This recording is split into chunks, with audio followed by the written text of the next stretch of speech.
ജീവിതത്തിൽ ചിലപ്പോഴെങ്കിലും ഒരു ഒരു മുന്നോട്ട് പോകാൻ പറ്റാത്ത അവസ്ഥ, ഒരേ സ്ഥലത്ത് തന്നെ ഇങ്ങനെ കുടുങ്ങിപ്പോയ പോലെ, അങ്ങനെയൊക്കെ നിങ്ങൾക്ക് തോന്നിയിട്ടുണ്ടോ? ഉം, ഒരു മാറ്റം വേണമെന്ന് ആഗ്രഹമുണ്ടാകും, പക്ഷെ എവിടെ തുടങ്ങണം, എങ്ങനെ തുടങ്ങണമെന്നൊന്നും ഒരു പിടിയും കിട്ടാത്ത അവസ്ഥ. ആ അത് പലർക്കും അനുഭവമുള്ള കാര്യമാണ്. അതെ. അപ്പോൾ ഈ ഒരു വിഷയത്തെക്കുറിച്ച് ഡോക്ടർ മർവാസർ സംസാരിക്കുന്നത് കേട്ടു. എങ്ങനെ ഈ ഒരു അവസ്ഥയിൽ നിന്ന് പുറത്തു കടക്കാം, നമ്മുടെ ഒരു ബെസ്റ്റ് വേർഷൻ ആകാം എന്നതിനെക്കുറിച്ചുള്ള ചില കാര്യങ്ങൾ. നമുക്ക് അതിനെക്കുറിച്ചൊന്ന് സംസാരിച്ചാലോ? തീർച്ചയായും. അതിലെ ഒരു പ്രധാനപ്പെട്ട പോയിന്റ് എന്താണെന്ന് വെച്ചാൽ, സാധാരണ നമ്മൾ ചിന്തിക്കുന്നതിന്റെ നേരെ ഓപ്പോസിറ്റാണ്. ഓ, അതായത് എന്തെങ്കിലും ചെയ്യാനുള്ള ഒരു മൂഡ് വരാൻ വേണ്ടി കാത്തിരിക്കരുത് എന്ന്. നമ്മൾ പലപ്പോഴും നല്ലൊരു ഫീല് വന്നിട്ട് തുടങ്ങാം എന്ന് വിചാരിച്ചിരിക്കും. ആ, അത് ശരിയാണ്. പക്ഷേ യാഥാർത്ഥ്യം അങ്ങനെയല്ല. മാറ്റം വരണമെങ്കിൽ, അല്ലെങ്കിൽ ആ ഒരു ഫീൽ വരണമെങ്കിൽ, നമ്മൾ ആദ്യം പ്രവർത്തിക്കണം. ആ പ്രവർത്തനം നമ്മളെ ആ മൂഡിലേക്ക് എത്തിക്കും. അപ്പോൾ ആക്ഷൻ ഫസ്റ്റ്, ഫീലിംഗ് സെക്കൻഡ് എന്ന പോലെ. അതെ അതെ, കൃത്യമായി പറഞ്ഞാൽ അത് തന്നെ. അത് കൊള്ളാം. കാരണം നമ്മൾ എപ്പോഴും പറയാറുണ്ട് ഫീലിംഗ്സ് ആർ ഇൻ ഫാക്ട്സ് എന്ന്. നമ്മുടെ തോന്നലുകൾ എപ്പോഴും ശരിയാവണമെന്നില്ല.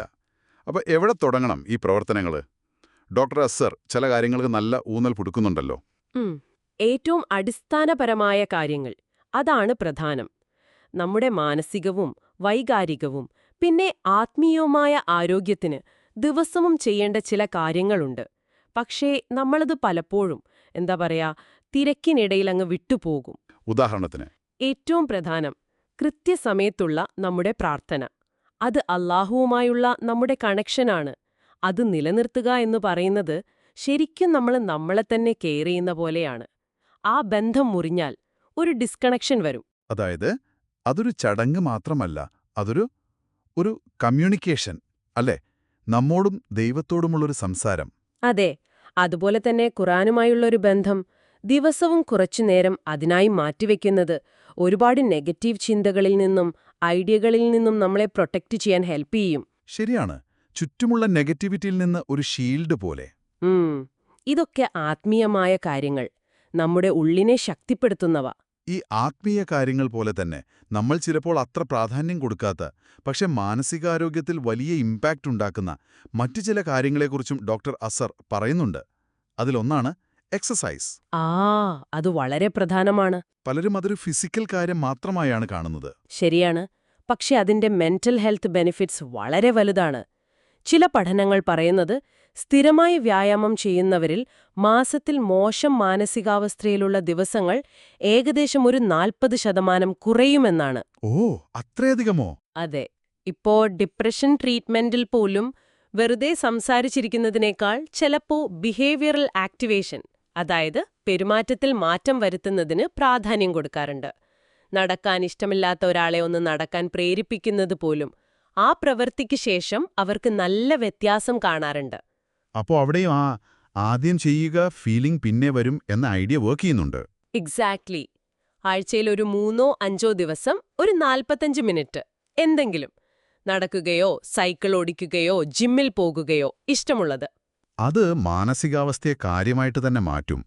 വ്യായാമം പോലെ തന്നെ ഉറക്കം, അതും പ്രധാനമല്ലേ? പക്ഷെ നമ്മളിപ്പോൾ രാത്രി ഒരുപാട് വൈകിയല്ലേ ഉറങ്ങുന്നത്? അതൊരു വലിയ പ്രശ്നം തന്നെയാണിപ്പോ. രാത്രി 1 മണിക്ക് ശേഷമൊക്കെ ഉറങ്ങുമ്പോൾ നമ്മുടെ ബ്രെയിനിന് സ്വയം ക്ലീൻ ചെയ്യാനും റിപ്പയർ ചെയ്യാനും ഉള്ള ഒരു പ്രധാന സമയം നഷ്ടപ്പെടുകയാണ്. ഓഹോ. പ്രത്യേകിച്ച് ഫോൺ ഉപയോഗം. നമുക്ക് നല്ല ക്ഷീണമുണ്ടെങ്കിലും ആ ഫോണിൽ നോക്കിയിരുന്നാൽ ഉറക്കം പോകും. അപ്പോൾ നല്ല ഉറക്കം കിട്ടാൻ നമ്മൾ ബോധപൂർവം ചിലത് ചെയ്യണം. ഉറങ്ങുന്നതിന് 1 മണിക്കൂർ മുൻപേ ഫോൺ മാറ്റിവെക്കുക എന്നത് ഒരു പ്രവൃത്തിയാണ്. അത് നല്ല ഉറക്കത്തിലേക്ക് നമ്മളെ സഹായിക്കും. അതുപോലെ മറ്റൊന്ന്, നമ്മുടെ ചുറ്റുപാടുകൾ അത് വൃത്തിയായി സൂക്ഷിക്കുന്നത്. നമ്മൾ പറയാറുണ്ടല്ലോ, വൃത്തി വിശ്വാസത്തിന്റെ പകുതിയാണ് എന്ന്. തീർച്ചയായും. അത് വെറും ശാരീരിക ശുചിത്വം മാത്രമല്ല, നമ്മുടെ ചുറ്റുപാടുകളും അതിൽ വരും. അലങ്കോലപ്പെട്ട ഒരു റൂം, അത് നമ്മുടെ മനസ്സിനെയും ഒരു പരിധിവരെ അലങ്കോലമാക്കും. ശരിയാ. രാവിലെ എഴുന്നേറ്റ് ആ ബെഡൊന്ന് നേരെയാക്കുന്നത് അതൊരു ചെറിയ കാര്യമല്ലേ? പക്ഷെ അന്നത്തെ ദിവസത്തെ തുടങ്ങാൻ അതൊരു പോസിറ്റീവ് സ്റ്റെപ്പാണ്. ഒരു റൂം ഒതുക്കി വെക്കുമ്പോൾ ഒരു മനസ്സമാധാനം കിട്ടില്ലേ? കിട്ടും. അത് വെറുതെയല്ല.